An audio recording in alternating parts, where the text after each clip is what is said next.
Je l'ai annoncé tout à l'heure même, dans votre première rubrique, on s'intéresse aux institutions de la République, vues du point de vue juridique. Qu'est-ce qu'on peut retenir? Je vous invite à suivre cet élément réalisé par Wissam Koudous Nfa et Fulgensia Rontondi.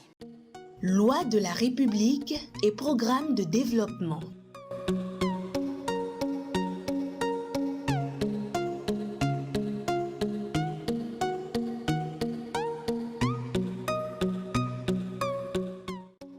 Une institution est une structure fondamentale de l'organisation sociale prévue par la loi. Une institution est créée pour un but précis, celui de régir le fonctionnement de la société à travers les différentes décisions qu'elle est appelée à prendre. Le statut et le fonctionnement des institutions sont définis par la loi.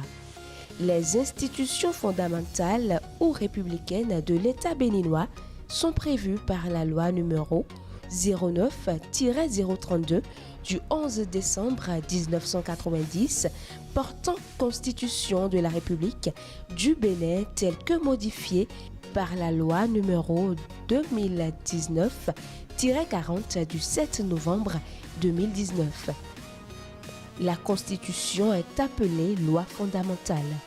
Il en ressort que les institutions consacrées par la Constitution béninoise traitant des pouvoirs publics sont au nombre de 3.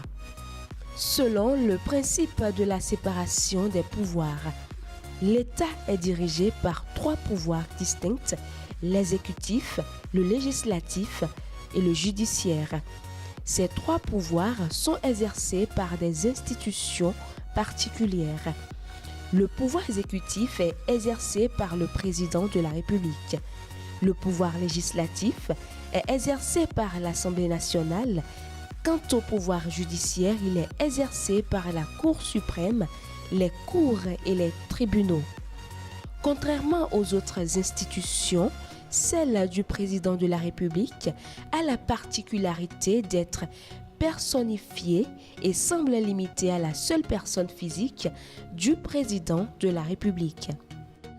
Selon les dispositions de l'article 54 de la Constitution, le président de la République est détenteur du pouvoir exécutif.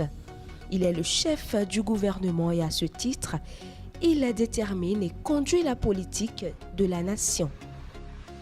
Toutes les décisions prises par le président de la République s'inscrivent dans la bonne gestion de la nation à travers la satisfaction de l'intérêt général, le respect des droits de la personne humaine et la promotion du bien-être commun, de la paix et de l'unité nationale tel que prévu par le serment que prête le président lors de son investiture.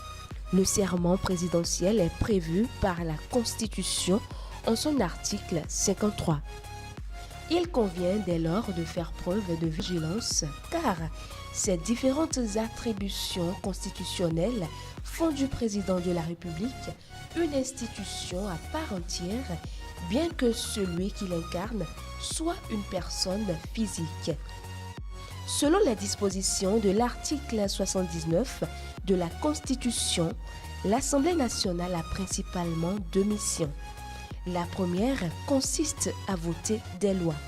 Quant à la dernière, elle consiste à contrôler l'action du gouvernement.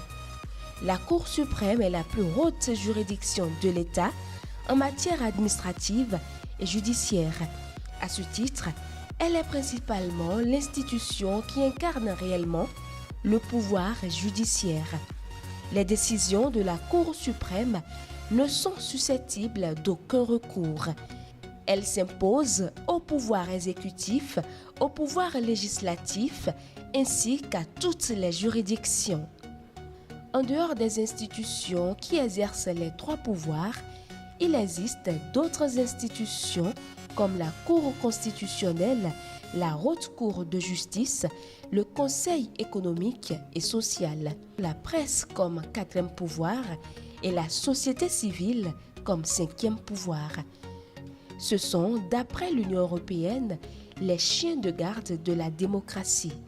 En tant que nouveau type de citoyen, il est important pour vous de vous approprier le rôle et la mission de chaque institution de la République.